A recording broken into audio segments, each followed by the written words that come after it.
안녕하세요. 통일 코리아 지도자의 문경주입니다. 동시에 적폐로부터 정의 사회 구현 연구가이기도 합니다. 근데 최근에 제가 쓴 책이 목포 배로 코리아에 간 호남 청년들이라는 책을 썼고요. 또 하나는 영웅과 정치인, 사기꾼은 그 뿌리가 이순신에게 닿아 있다. 좀 공격적인 거죠. 교보문고를 비롯해가지고 우리나라 그 책을 파는 서점은 뭐 다 달라붙어서 지금 팔고 있는 것 같아요. 근데 그 판매 부수는 부진할 것 같아요. 왜 그러냐면 여러분 잘 아시지 않습니까? 요즘 책 안 읽는 거. 근데 저는 그럼에도 불구하고 꼭 한 번씩 읽어봤으면 하는 희망이 있어요. 오늘 그 책 얘기는 이제 나중으로 미루고, 제가 어제 상당히 공격적으로 이순신 장군의 그 허황된 영웅 타령 이것을 해보는 내용을 많이 말씀드렸는데, 오늘 또 이어서 말씀드리겠습니다. 어제 그 주요 골자는 포인트가 어제 뭐였냐면, 외선들이 500척을 가지고 부산에다가 정박을 해놓는데 그게 수군 전쟁을 하려고 가져온 배가 아니다, 그런 말씀을 드렸죠. 여러분들은 500척이 완전히 수군 전쟁을 위해서 가져왔다고 그렇게 생각하시는데 그거 아닙니다. 그거 아닌 이유가 있어요. 왜 그러냐면 임진왜란이 일어나기 전에 1592년 3월쯤 될 거래요. 그때 그 일본의 그 승려 한 사람이 이 한반도, 이 조선에 대한 정탐을 하고 가요. 이 사람이 올라갈 때는 한량을 넘어서 이렇게 이제 한양까지 올라갔다가 내려올 때는 어디로 내려오냐면 이화령 고개로 이제 이렇게 내려오거든요. 그래서 그 조선에 정탐을 온 건데, 그 사람이 일본에 가서 뭐라고 보고를 하냐면, 조선에 가보니까 서울을 걸어갔다가 걸어올 동안에 단 한 번도 검문 검색이라는 게 없더라. 그러고 오다 보니까 어디 군사가 주둔하고 있는 데가 없더라. 그 당시 사실은 그랬죠. 군사가 주둔하는 데가 없죠, 우리나라. 호옥 있다는 게 어디, 한두는 어디 있는데, 그 또다시 주먹 끼고 막걸리 타령이나 하고 그러지, 지들이 우리나라 그 남반 쪽을 경계할 이유가 없죠. 일본이 쳐들어올 것이라고 하는 거는 꿈에도 생각하지 않았으니까. 맨 쳐들어오면 여진, 말갈, 북방 오랑캐들이 쳐들어온다고 생각을 하니까 그쪽에만 경비를 한 거 아닙니까? 그렇기 때문에 그 승려가 한반도를 정찰하고 가가지고 부산에는 군함이라고 생긴 해상 전투용 선박은 단 한 척도 없더라. 부산에 가서 보니까 해상 경비병이 있긴 있는데 뭐가 있냐면 부산 진해 3,000명, 동래구에 3,000명 있더라. 근데 이 사람들은 훈련을 어떤 식으로 하냐고 물어봤더니 그 부산에 이제 외관이 있거든요. 그 울산하고 부산하고 여기 창원하고 이제 외관이 3개가 있는데 그 외관 사람들은 전부 일본 사람들이거든요. 일본 상인들이거든요. 그 사람들하고 물어봤어요. 조선이라는 나라 이 해양 경비를 위해서 어떤 훈련을 하느냐 하니까 자기들이 지금 몇 년 동안 있으면서 근 100년이 가까이 있을 거예요. 삼포 외관이 훈련하는 것을 단 한 번도 못 봤다 이거야. 그러면 승려가 판단할 때 이게 당연히 조선에는 해양을 지키는 사람이 하나도 없다는 얘기죠. 우선 부산에도 배가 한 척도 없고, 부산을 제외한 이 서부 쪽에 해안에는 배가 있죠. 근데 배가 있는 이유가 왜 그러냐면 해적선들 때문에 있는 거 아닙니까? 근데 부산에는 해적이 올 이유가 없어요. 왜냐면 부산, 그 울산하고 창원하고 이렇게 3군데가 삼포 외관이 있는데 이 사람들은 일본 사람들이잖아요. 그러니까 일본 사람들이 해적들이 올 때 일본 사람을 치진 않아죠. 그러고 걔들은 식량이 필요해서 오기 때문에 그쪽에 전투할 일이 없고 이 호남 쪽에 곡창지대에 와서 식량을 탈취해 가는 거죠. 그렇기 때문에 부산 쪽에는 수군을 배치하면 국가 경비만 엄청나게 나지 전혀 배치할 필요가 없다. 수군을 빼는 대신 동래 3,000명, 부산 진해 3,000명에서 6,000명이면 충분하다 해가지고 군사를 지정을 해놨는데, 인감 이런 사람들이 군적뿐만 가지고 있지 그 사람들을 한 번도 데려다가 훈련을 시킨 적이 없어요.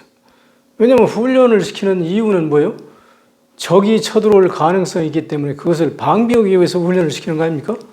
근데 적이 전혀 쳐들어올 하등에 의심되는 부분이 없다고 그래가지고 부산을 지켜야 될 배를 80척에서 약 100척 정도 되는데 이것을 군대를 전부 다 해산시켜가지고 각자 농사를 짓는 집에 가서 농사를 짓고 있어. 그러면 만약에 국가 변란이 일어나면 각 현감들이 병적부를 가지고 있다가 그 사람들을 불러가지고 징집해가지고 배에다 채워가지고 해상에 나가서 전투를 하는 거야.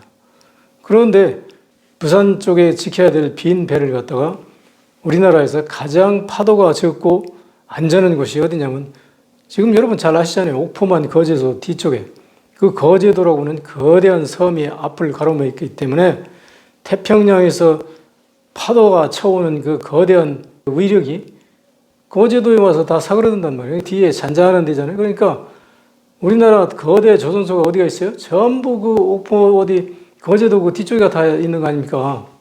그러니까 옛날에 그 안전은 어느 쪽인지는 나도 몰라. 그 당시에 안 살았거든 내가. 그러니까 어느 쪽인지는 모르는데 가장 안전한 데다가 빈 배를 갖다 정박해 놓고 경상 우수사로 하여금 그걸 지키는 거야. 근데 그 당시는 이미 10년, 20년 언제부터인지 난 몰라. 몇 년 전부터 그렇게 해왔는데 경상 우수사는 그 원균이 있을 때가 아니에요. 그 원균 전에. 원균은 1592년 1월 달인가 2월 달에 그랬잖아요. 임진왜란 일어나기 전에 한 달 전인가 거기 부임했어요. 그러니까 원균이 가기 이전부터 그렇게 배를 지키고 있던 그 지역의 그 경상 우수사를 원균으로 바꾼 거죠. 원균이 새로운 신임 우수사로 간 거죠. 그래서 똑같이 그 배를 지키는 게 그 사람 임무요. 원균이 가자마자 조정에서 검열관 이 사람들이 와서 검열을 다 해봤어요. 아무 이상이 없어. 원균은 제대로 잘 하고 있어. 부산에 온 그 500척이 뭐냐면 수군이 없으니까 수군하고 전투할 계획을 전혀 세운 바가 없고 일본 사람들이 수군 500척을 갖다가 부산에다가 정박해놓고 그 사람들은 뭘 하냐면 식량을 탈취하는 거예요. 우선은 경상도부터 이제 식량 탈취를 하는 거예요. 탈취를 하면서 이 사람들은 동시에 어제도 얘기했지만 뭐가 있냐면 조선 청년들을 다 납치해야 되는 거예요. 늙은이들은 납치를 안 해. 왜 안 하냐면 늙은이들은 그냥 오히려 놔둬야 돼. 잘 보살펴야 돼. 왜? 청년들은 납치해야 되지만 늙은이들은 그냥 놔두면 그 사람들이 먹고 살기 위해서 농사 지을 거 아니에요. 농사를 지어놔야 내년에 그 쌀을 또 가서 노략질 한단 말이에요. 노략질 아니라 그 강탈하는 거지. 그렇기 때문에 어제도 얘기했지만 그 청년들은 왜 납치를 하냐면 장차 이놈들이 조선의 그 행정력이 제대로 들어가면 전부 징집되거나 의병으로 관련들이잖아. 그러니까 이것들을 없애야 된단 말이에요. 어떻든지 쓸만한 사람들 씨를 말리라고 그래가지고 그 도요토미 히데요시가 뭐 코도 비어가고 뭐 귀도 비어가고 그래가지고 일본에 그 기무덤, 코무덤이 지금까지 있잖아요. 이런 식으로 조선의 그 인적 자원을 말살시키는 특수 인물을 띄고 온 사람들이 500척이요. 그런데 우리나라 이 매국노들, 이 사람들은 자기가 매국노인 줄도 모르고 매국시를 하는 거야. 이순신을 충신이라고 믿던지 이런 사람들은 모르고 지금 그러는 거예요. 근데 일본의 그 전략이라는 건 그 젊은 사람들을 다 납치해가지고 그렇게 해서 일본으로 가져가고 식량을 탈취하는 것이지. 그 사람들이 수군하고 전쟁을 하등의 계획을 안 세웠어요. 그리고 여러분, 나는 우리 국민들 한심하다고 생각하는 게 임진왜란사를 그렇게 읽고 영화도 보고 드라마도 보고 다 보는데 일본 놈들이 조선군을 쳐들어오는 거 봤어요? 한 번도 쳐들어온 적이 없잖아. 전부 뭐냐면 전부 그 식량 노략질하는 걸 제보받고 가가지고 싸운 거예요. 처음에 1592년 4월 13일부터 그놈들이 육군은 저 위로 올라갈 때 수군은 열심히 다니면서 그 식량 노략질하는 거예요. 근데 원균이 어떻게 했습니까? 계속 그냥 그 대 세 척에서 이제 네 척 되는 네 척 가지고 막 순찰을 돌아가지고 가는 족족 다 쳐부신 거 아니에요. 일본 놈들이 조선 수군하고는 도저히 상대가 안 돼. 왜 그러냐면 조선 수군은 판옥선이 약 정원이 150명 정도 되는 데다가 튼튼한 송파로 만들어가지고 일본 그 세끼분에는 삼나무로 만든 가벼운 배 40명 정원인데 이거는 슬쩍 비비게 하는 그냥 종이짝처럼 부서진다니까. 그러니까 외놈들은 감히 조선 수군한테 굳이 공격할 필요성을 느끼지 않아요. 그리고 그런들은 임무 자체가 수군하고 전쟁하는 게 아니라 노력질하는 거고. 그래서 그런들이 하나같이 원균이 주로 때려부신 게 그 노략질하는 선만 18 싸웠는데 이순신은 거기 가서 숟가락만 얹어놓고 파견군으로 가지고 별로 싸움도 안 하고 돌아다니고 원균은 그러니까 처음에 일본 놈들이 오고 나서 5월 7일까지 4월 13일부터 5월 7일까지는 장기를 하나도 안 썼어요. 왜 안 썼냐면 원균이 생각할 때는 노략질하는 그 도둑놈들 강도들 그 잡았는데 소인이 그 강도 잡았습니다 하고 이게 장기에 쓰려고 그러니까 낯도 간지럽고 그거는 장기를 써야 된다는 개념도 없는 사람이에요.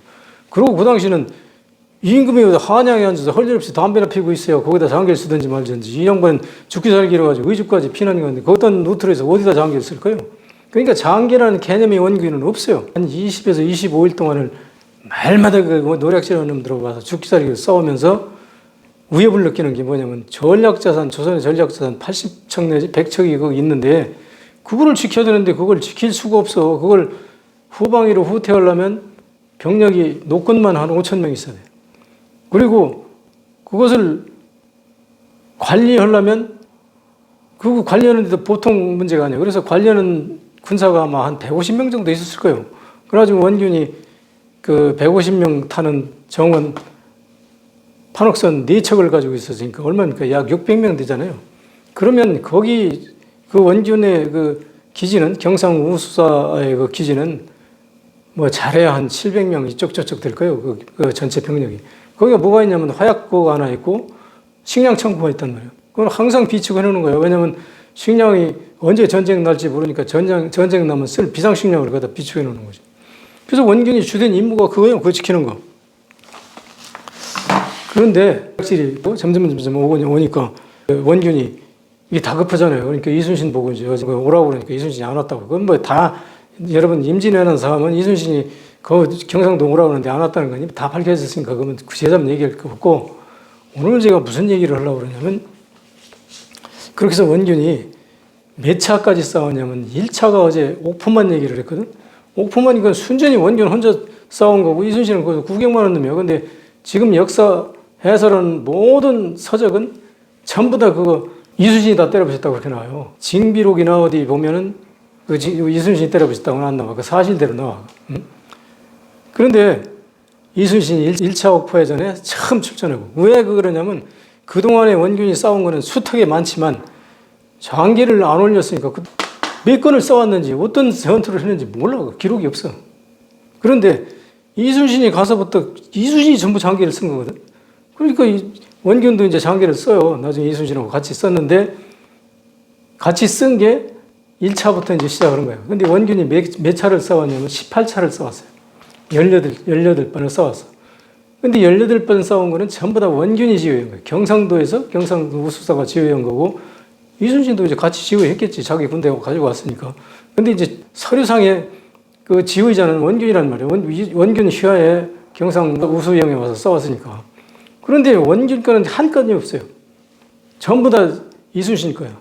그러면 원균은 언제 거가 있냐면 칠천량 해전에서 원균이 한번 싸우다 죽었다. 그러니까 약 1년 4개월인가 그래요. 1년 4개월 동안 원균이 18건을 싸웠는데 원균의 다른 전쟁은 하나도 없고 원균은 1차서부터 18차에 참석해가지고 그것만 딱 싸웠다.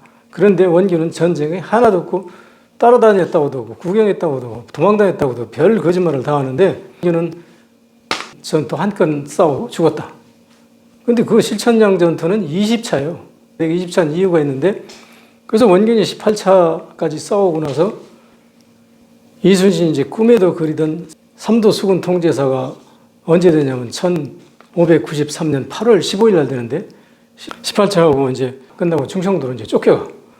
그러고 나서 그 후로 이순신이 1593년 8월 15일 날 삼도 수군 통제사로 취임을 해가지고 드디어 원균을 쫓아보내고 자기가 전투를 지휘하는데 거기 밑에 원균 자리에 연두수도 있고 조선에 이제 문신들을 갖다 배치해가지고 싸운 거예요. 근데 거기서는 뭐가 나오냐면 원균이 싸울 때 18자까지는 전부 다 승리로 나왔어. 근데 그 원균의 승리가 아니라 매국노들은 전부 다 그 이순신의 승리라고 그러죠. 근데 이순신의 승리가 될 수가 없어요. 경상도 우수사가 지휘하는 그 관할에 가서 싸웠는데 어떻게 해서 그 이순신이 성기가 돼요? 근데 그거를 그렇게 하는 것도 내가 이해를 하는데 왜 그러냐면 이건 조정에서 내가 생각에는 누가 그걸 없앴냐면 저 이순신의 조카가 인조반정에 참여해서 대제하게 돼가지고 이순신을 영웅으로 조작한 사람이거든. 그러니까 이순신을 영웅으로 조작하기 위해서 이순신이 불리한 일기는 다 빼버린 것 같아. 그리고 원균 거는 모조리 다 빼버리고. 그러니까 그 기록이 없으니까 그 기록만 가지고 그거 지금 전부 다 이순신의 승리라고 그러거든. 양문포 해전이라고 19차를 그때 연두수 뭐 이런 사람 쟁쟁한 사람들에다가 싸웠는데 무승부야 이건. 이순신이 그렇게 전쟁을 잘한다며. 그 전쟁의 신이 최초로 이순신이 지휘한 게 단독으로 지휘한 게 19차가 이게 언제냐면 94년 11월 15일인가 그래요. 무승부야. 그렇게 전쟁을 잘한다는 사람이. 그런데 여기서 더 기가 막힌 게 어떤 거냐면 이 사람이 그때부터 한산도에 들어가서 언제까지 이 사람이 놀고 있었냐면 1597년 2월 24일 날 이순신이 체포당하잖아요. 그때까지 단 한 건도 싸운 게 없어. 장문포 해전 19차하고 한 번 싸우고. 그리고 20차는 원균이 이순신이 체포된 후에 삼도 수군 통제사로 됐다가 그 20차 한 번 싸우고 원균도 이제 결국은 죽었잖아요. 그런데 이순신이 그 19차 장문포 하나 싸우고 몇 년 동안이냐면 장정 3년 동안이야. 3년 동안에 장문포 해전 단 19차 한 번 싸웠어. 근데 원균은 얼마요? 1년 4개월 동안 18차까지 싸웠잖아. 그러면 여러분 생각해봐요. 그 원균이 있을 때는 18차까지 싸웠는데 그건 이순신이 공이라고 해서 다 뺏겼지만 결국은 원균이 있을 때는 18차를 싸웠어. 원균하고 끝까지 따라다니면 이순신이 지휘했다고 치자고 그래도 마찬가지야. 그런데 원균을 보내고 나서 이순신이 꿈에도 그리던 상도 수군 통제사가 되고 나서 장정 3년 동안에 장문포 해전 딱 한 건 싸우고 그냥 놀았다고 하잖아요. 근데 노는 거를 그 여러 가지 뭐 임진왜란 관련 책들이 여러 가지가 있는데 그 책을 보면 어떤 게 나오냐면 이순신은 그 한산선 달 밝은 밤에 수루에 홀로 앉아서 깊은 시름에 잠겨 있는데 여기서 일성호가 들려왔다고 그러잖아요. 뭐 그런 시나 쓰고 그랬단 말이야. 깊은 시름이 있었겠지. 거기서 먹고 먹자니 그것도 깎아볼 일 아니요. 그런데 부하들을 어떻게 관리했냐면 한산도에 저쪽에 조그만 그 무슨 섬이 있는데 그 섬과 섬 사이가 아주 가깝다고 그래요. 그래서 물이 들어오면 거기 못 건너가. 그럼 물 쓰면 이제 건너가는데 그 건너에다가 환역을 만들어 놓고 날마다 활 쏘고 시합을 하는 거예요. 이 그냥 하면 재미없잖아. 그러니까 막걸리 내기 시합을 했다고 그래. 그래서 병사들이 날마다 앉아서 막걸리 내기 활쏘기 대회만 하는데 병사들을 이렇게 둘로 나눠서 관리한 것 같아요. 오늘 A조는 활쏘기 시합에 그러니까 선전관이나 이런 사람이 와서 봐도 활쏘기 연습하는 거잖아. 활쏘기 대회 하니까 막걸리 먹는 건 그 승부가 난 후에서 먹을 거고. 일부는 그렇게 하고 일부는 나눠가지고 B조는 한산도가 저기 들어오는 관문이 한쪽만 있잖아. 그러니까 한쪽만 지키면 되잖아. 그러니까 거기 가서 보초를 쓰고. 그래가지고 장장 3년을 이지라고 노는 사람이 이 사람이. 3년 동안 놀았다는 것은 이 전적 실적이 증명해. 왜냐하면 19차 전투를 하고 20차는 이순신이 1597년 2월 14일 체포된 후에 원균이 임명받아가지고 그 칠천장에서 죽었잖아. 그러니까 그게 20차거든.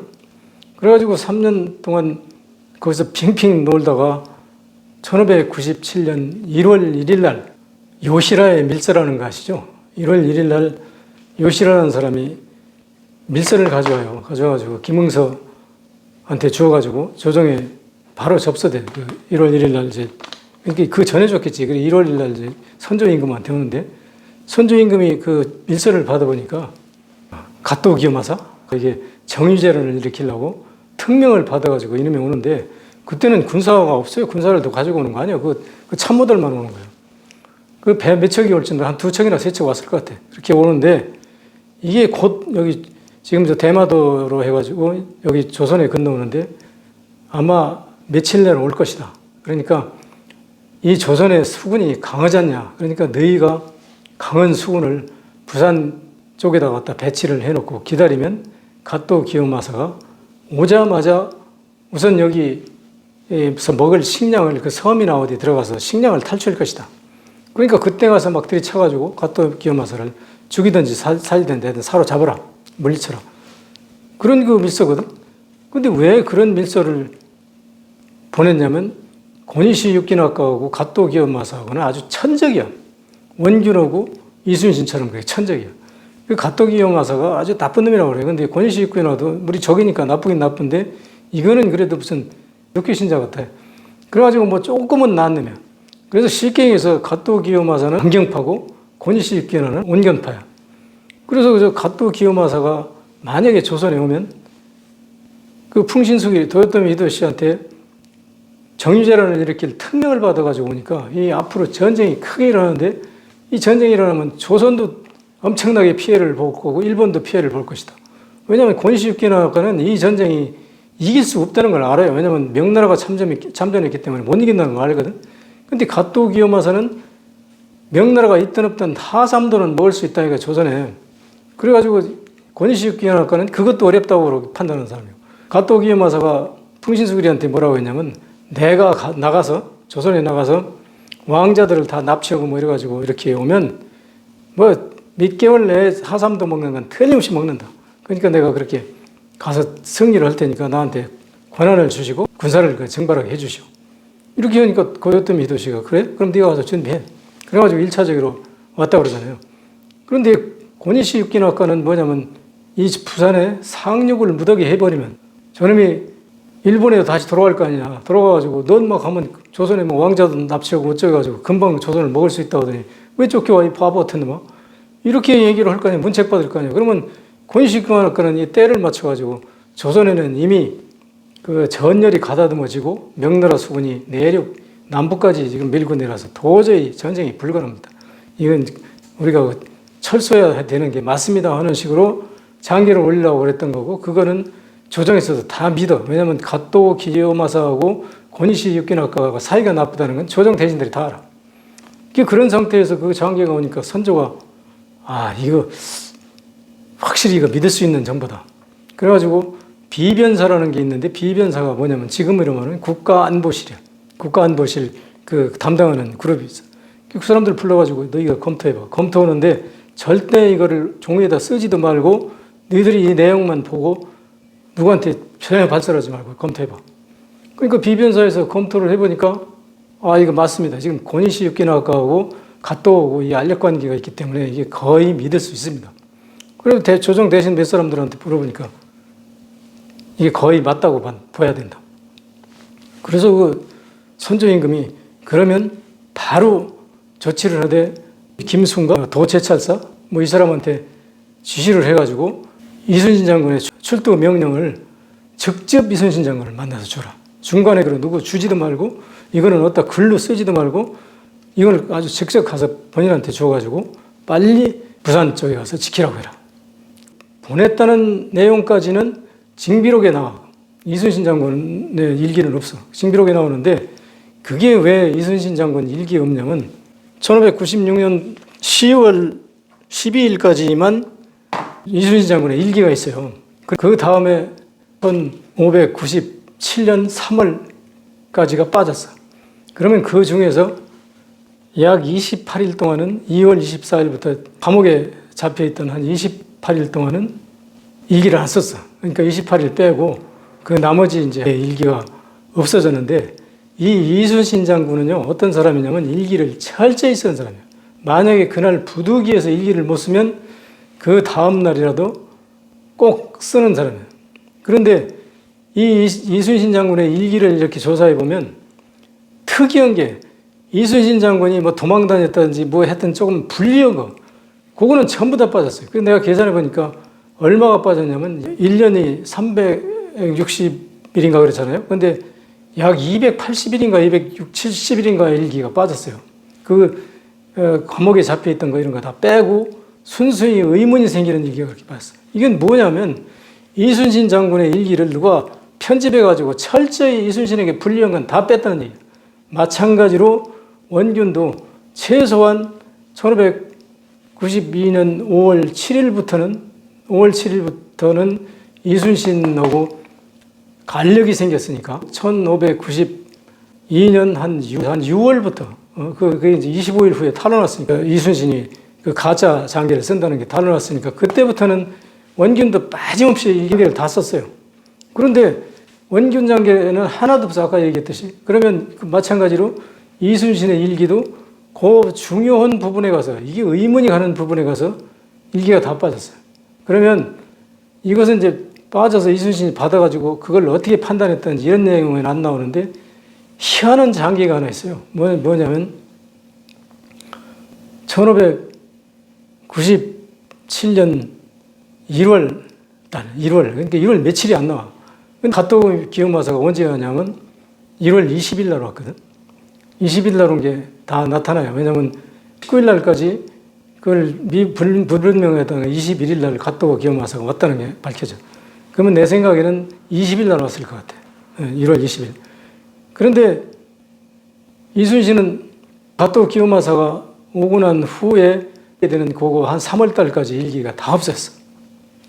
그러면 구속돼 있을 때는 이제 못 썼으니까 그렇고 나머지 일기가 없어졌다는 얘기는 그건 조작에 의해서 뺐다고 볼 수 있는 거죠. 근데 이순신의 그 장계가 아까 희한한 게 있다고 그러잖아요. 그 1월 달에. 근데 날짜가 없어요. 1월 말쯤 돼가지고 자기가 체포당해가지고 이제 죽게 생겼으니까 죽을 것 같으니까 장계를 쓴 거예요. 그래서 내 생각에 이순신이 조정이다.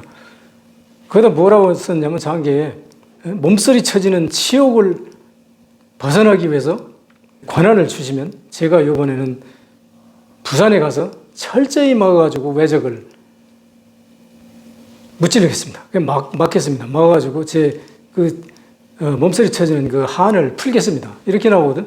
조정에서 그 장계를 보고 아주 즐거웠다고 그러거든. 근데 물론 그렇게 얘기하니까 즐거웠다고 하는 건 이순신을 편드는 놈들이 얘기고 다른 놈이 볼 땐 가증스럽게 한이 없는 거지. 지금 정작 선조 임금이 1월 1일 날부터 명령을 했으니까 2일 날부터 출발했다고 쳐도 말 타고 달리면 5일 이내면 갈 거예요. 그러면 1월 7일이나 8일에 그 전에 이순신에게 그 전달됐단 말이에요. 그 댓글 부산에 가서 막으라는.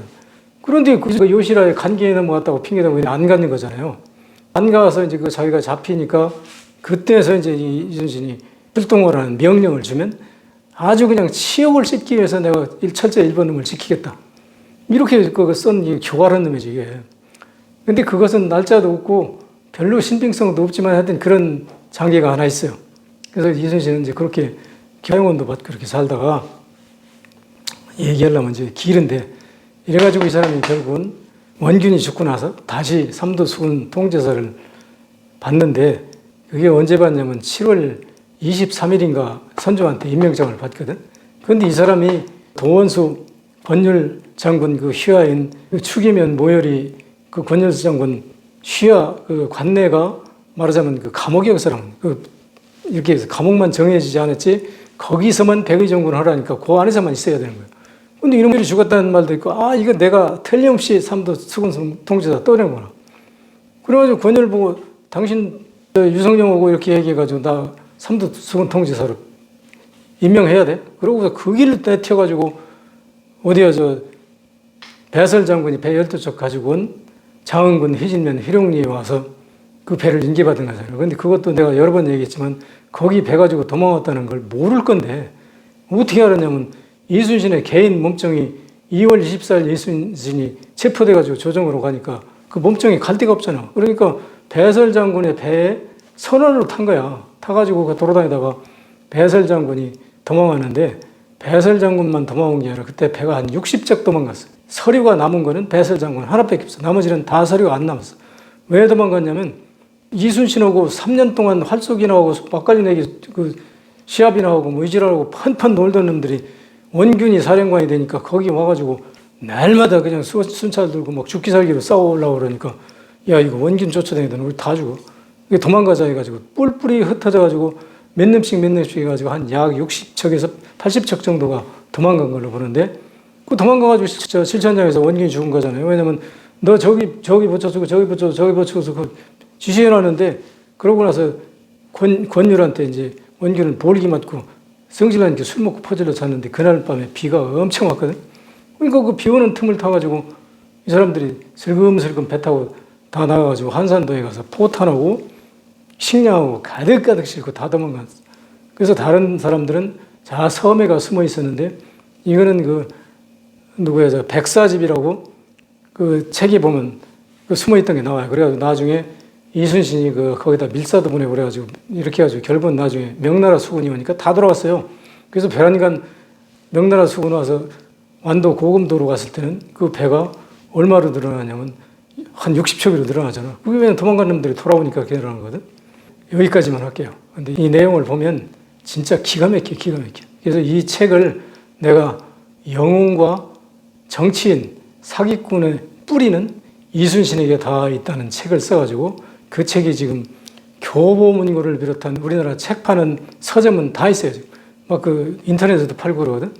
그래서 그거 지금 잘 팔리고 있는데 그 책을 보면 제가 얘기한 내용들이 대개 나오는데 그 책은 이제 더 자세히 나오는 것도 있고 일부 이제 빠진 것도 있고 그래요. 그 책을 한번 여러분이 꼭 보시면 이해가 갈 거예요. 우리는 이순신의 영웅론을 벗어나야지만 이 나라에 거짓말 해가지고 출세하는 거짓말 살해서 정치하는 놈 이런 놈들을 우리가 배격할 수 있는 해안이 생겨. 우리가 그 판단력이 생겨. 그래 그런 의미에서 저는 그 책을 썼다는 걸 말씀드립니다. 오늘 여기까지입니다.